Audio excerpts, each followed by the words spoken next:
Biblical studies are part of the scientific revolution that took place in the 15th and 16th centuries, which began in Europe and was greatly influenced by all the processes of scientific advancement. I say this so that anyone who accepts the scientific method, that is, uses it and sees that it is correct, and indeed we use phones, cars, modern medicine, and modern technology, should be grateful for the entire scientific revolution, because without it we would have remained stuck in the darkness that Christianity imposed on humanity in Europe. Such a person should also accept biblical studies, because it is simply the same branch. Just as we accept medicine, technology, and astronomy, so too should we accept biblical studies. And to understand this, I will simply base this claim on the fact that in practice, the conclusions of biblical studies carry exactly the same weight as the conclusions of natural science or the scientific revolution. So who actually started the understanding that biblical studies are similar to the study of nature? Moving on, the greatest of the philosophers, Baruch Spinoza, writes this in the Theological Political Treatise in chapter 7 and says the following: "The method of interpreting the Bible is no different from the method of explaining nature, but rather is in complete agreement with it. Just as the main principle of the method for explaining nature, how do we understand nature? We carefully compile the history of nature, and from certain facts, we draw thoughtful conclusions, and step by step, like brick upon brick, we at least try to understand nature. And from the certain data, we derive the definitions and the natural phenomena. In the same way, it is also necessary for the interpretation of the Bible to compile the true history of the Bible, and from it, from the history of the period in which the Bible was composed, just as from certain data and principles, to reach correct conclusions about the intentions of the authors of the Bible." It's really simple. And that's why I'll also quote a bit from the scientific revolution. The scientific revolution actually began in the 16th century, as I mentioned, and continued even more strongly in the 17th and 18th centuries. This is from a course I took at university on the philosophy of rationalism and empiricism. In the first unit, they explained the scientific revolution, what exactly changed and what the prevailing worldview was. A basic approach, and I'll just read you a short excerpt, states that will and conscience, as well as reason and cognition, that is, what we imagine we know, both reside in the human soul. They are within us, in the human soul, in the person. It doesn't matter. Either way, according to this view, it is commonly thought that the human soul is responsible for one's morality, and from there for one's intellectual connection as well. In other words, we do not relate to morality as something external to us, because everything we understand and everything we feel, that is, morality and conscience, reason and cognition, are within us. Therefore, according to this view, the Holy Scriptures, the conclusion reached by man, are not relevant.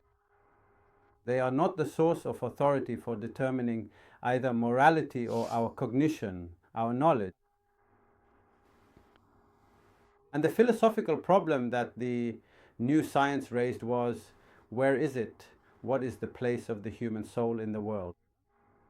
In other words, the suddenly new world that has essentially existed since the Copernican revolution.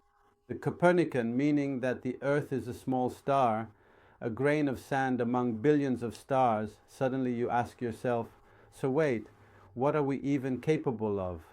What can this box or this heart, what are we really capable of knowing at all? Are we capable of knowing, or is what we think we know actually something we truly know? Or are we, as Wittgenstein says, basically like a fly inside a bottle while there is a whole world, an infinite world out there? And from this understanding that we have nothing else, no other tool except for the mind and except for morality and conscience. So this is what we can do. This is what we are able to do. And nothing external to us, not the Holy Scriptures nor anything else, can make us understand what we understand. We only understand what we ourselves understand. And one of the branches of that scientific revolution is essentially to say, okay, we have the Holy Scriptures. Let's try to understand what is being discussed here, and we will understand it according to our own intellect and our own understanding. To do this, says Baruch Spinoza, is no different from the method of nature, and it is necessary to know the history of things. That is why, in the course I took at the Open University for my bachelor's degree, which is an introduction to the Bible, essentially biblical studies, they explain the assumptions and the characteristics that define biblical criticism. So they say the following: the basic assumptions on which the research is built are that the Bible is a spiritual and cultural creation. In other words, when you come to study a story, you understand that people wrote the story and that this is what they believed about it. That is, it is a spiritual and cultural creation that fits its time period, and this creation must be understood in its historical context. It is subject to the laws of human development, just like other spiritual and cultural works. There is no difference between one nation and another, or between one culture and another. Just as I study the culture of a tribe in Africa or a tribe in Australia, in the same way I study the human development of every tribe or every nation, whether they have a book or not. And all of this, what is the source of this research? It is us, our intellect, our hearts, and our souls. In this way, we have actually broken through, and this is the scientific method, which says we will base everything on reason, on certain facts, and we will draw conclusions that are as certain as possible, or at least probable. And this is what critical research does. It actually reads the text the way we approach and study nature, trying to learn about nature from within itself, without inventing fantasy. We don't say that when a person is sick, a demon caused their illness, because we don't see demons. Instead, we look for what caused the illness. And until we find it, we say we don't know. We don't make up stories that it's because of sin or that God did it, because we don't know what happens with God. We don't invent things. We only talk about certainties, about how nature behaves. And thanks to this, we understood that there are bacteria that infect us, and so in order to kill them, we tried all sorts of experiments to see what kills that bacterium when it enters the body, rather than claiming it's a demon. And that's exactly the scientific revolution. In everything, we draw conclusions from certain data, the most reasonable and logical conclusions that our minds allow us to call reasonable and logical. And it's the same in biblical research. I'll give you a simple, concrete example of how one should approach a text, or how biblical scholars approach it. So let's take the story of the flood. The story of the flood, where God asks Noah, he's pretty fed up with everything humans are doing, and says, I want you to build an ark. I'm going to bring a flood, and you'll bring animals into it, so at least humanity will continue. Now, this story of the flood, if we approach it, as Spinoza clearly says, what is biblical research? It's to compile the true history of the Bible. And that's one of the things that we as humans investigate, those of us who are interested in it. And indeed, we already know of many ancient mythologies that are significantly older than the Bible. And we find, I'll read to you, that the earliest known source, the Sumerian tablet discovered in Iraq from the 18th century BCE, and possibly even earlier, such as around 2200 BCE, there was a legendary hero named Ziusudra. Ziusudra is a king and a righteous man who was chosen by the gods to survive a flood that was meant to destroy humanity. And the god Enki warns him to build a boat to bring in animals, and he is saved. Which is very similar to our story, so you can already see every person investigates, just as we study every phenomenon in nature. We study texts, we study cultures, we study people. When you study a text, we study people, we study nations. So if I see that in Sumer and in other places, I'm just not going to go into all of them with you, there was the story of the flood. You understand that in this ancient world, there was this belief because there had been a flood. I don't know why. I still don't know why they invented this story. That there were people, and then a flood came and destroyed them, and Noah survived. So already you say, okay, here's a text that is very human, at least for the ancient world, a story that is told and retold, including in the Bible. Now pay attention to another amazing thing. What was it actually that made God angry that he brought the flood? So in Genesis chapter 6, verse 1, it says that when people began to multiply, that is, to increase on the face of the earth, and daughters were born to them, naturally daughters were also born, and the sons of God saw that the daughters of man were good. The sons of God, God also had sons, meaning other gods, and they took wives for themselves from whomever they chose. And the Lord said, no, this is not good. My spirit shall not abide in man forever, for he is also flesh. And his days shall be 120 years. So again, we see the story of the tension between the sons of God and the sons of men. And in our case, it's the daughters of men. And then it is told, and the Lord saw that the wickedness of man was great. And from the context, it is implied that this act of the sons of God coming to the daughters of men did not find favor in the eyes of the Lord. So he decided to bring a flood, and the Lord said, I will wipe out man whom I have created. This is a distinctly mythological story which was accepted in ancient times. Today, it would not be accepted as a real factual story, but back then it was. How do I know? Because I see that many nations told this story. Now, how did researchers come to the understanding and to the fascinating conclusion that in fact there was a compilation here of several texts from different periods? How? From the fact that there are duplications of the same story. The moment you see a book that has duplications, and within those duplications there are also contradictions and changes, both in terms of the details and in terms of the language, because language, after all, changes from generation to generation. I can know, for example, if I come across a book that uses the word computer, it was obviously written after the period when computers already existed. That's how it is. That's human reasoning. That's how it draws conclusions. If suddenly we come across something that says the word TikTok, like I did a live on TikTok in some story, we'll probably say it was from the 21st century. Why? Because TikTok was only created then, and it couldn't have been in 1800 since there was no TikTok back then. That's how researchers work. So if I see a word that fits a later period or a linguistic phrasing that matches later Hebrew, I'll say it was written in the later period. And I'll give you an example of a contradiction between two stories.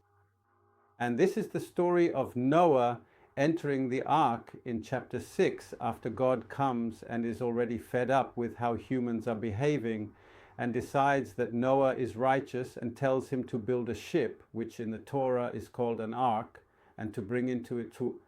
Now from here I want to... And I will establish my covenant with you, and he tells him in verse 10, chapter 6, you shall come into the ark, you, your sons, your wife. And does he equate Noah with you? Okay. And of every living thing, of all flesh, you shall bring 2 of each into the ark to keep them alive with you. They shall be male and female. Of the birds according to their kinds, also of the birds, it's kind of amazing. Like the eagles and the hawks and the bats, he had to catch them, or either he had to catch them or a miracle happened. And the rest just came on their own into the ark, including the bats and all the animals and the birds, and from the livestock according to their kind, and also from every creeping thing on the ground, all the creepers, all the bugs and mosquitoes. And the snakes and the lizards. 2 of each will come to you to keep alive. That is, in this version, he is told to bring 2 of every pair of animals. And Noah did everything that God commanded him, just as he was told. Very good. Suddenly, right after that, in chapter 7, verse 1, it says again, and this is the second part, and the Lord said to Noah, "Come, you and all your household, into the ark." But you already said in chapter 6, "And you shall come into the ark, you and your sons." So what's this story? Why is it being repeated all of a sudden? So here you have it. As you can see, these are actually 2 passages from 2 different sources from different periods.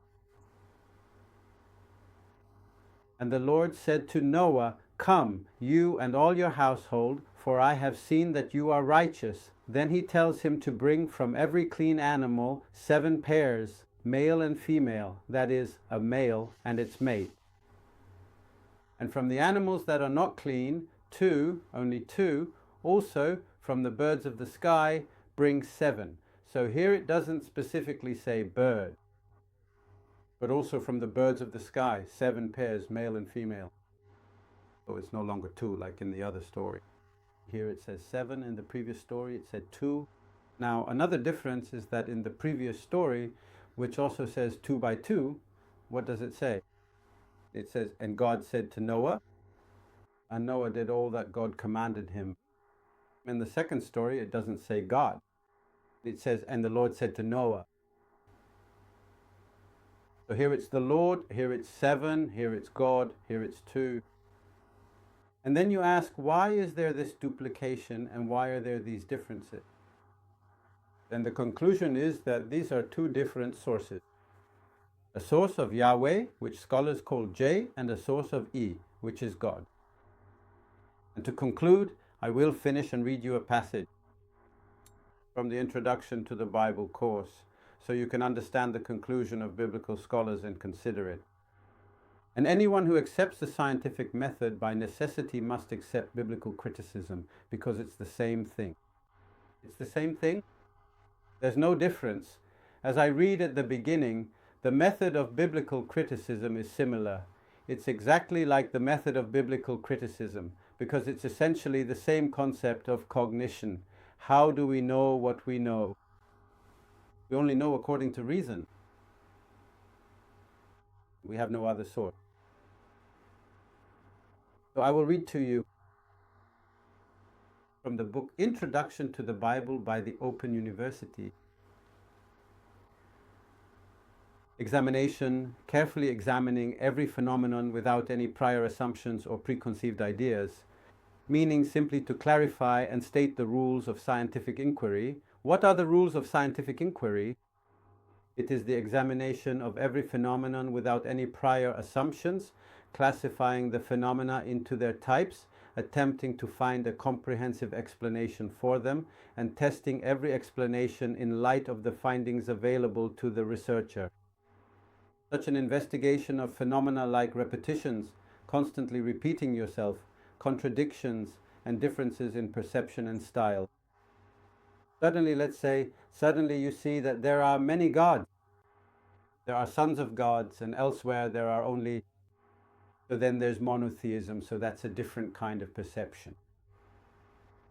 So if there is a classification of phenomena, contradictions, and differences in perception and style, there is a tendency to reject the fundamental assumptions of the tradition regarding the uniformity and antiquity of the biblical text.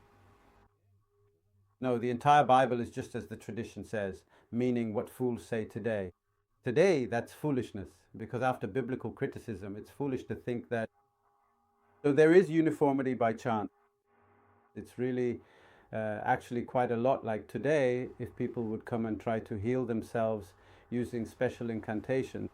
Today, after the scientific revolution, anyone who tries to cure someone bitten by a rabid dog by giving a remedy like the sages suggested, eating the burnt part of the dog, is a fool and suicidal. After the scientific and medical revolution, it's the same with this matter as well. Anyone who claims there is uniformity after biblical research is a fool, because there is no uniformity. There simply isn't. So I'll continue reading.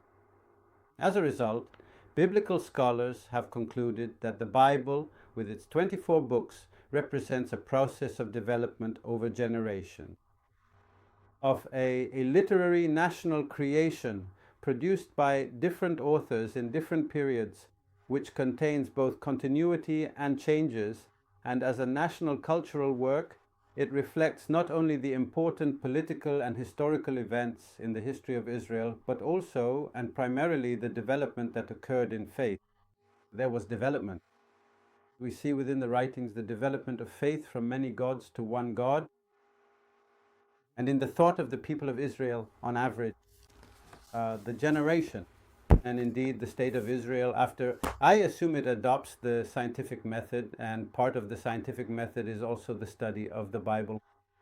Naturally, they accept biblical studies and continue to fund institutions that teach the Bible as if it is uniform, and there are those who believe that even God wrote it, and there are those who believe that the Torah was written 2,000 years before the creation of the world.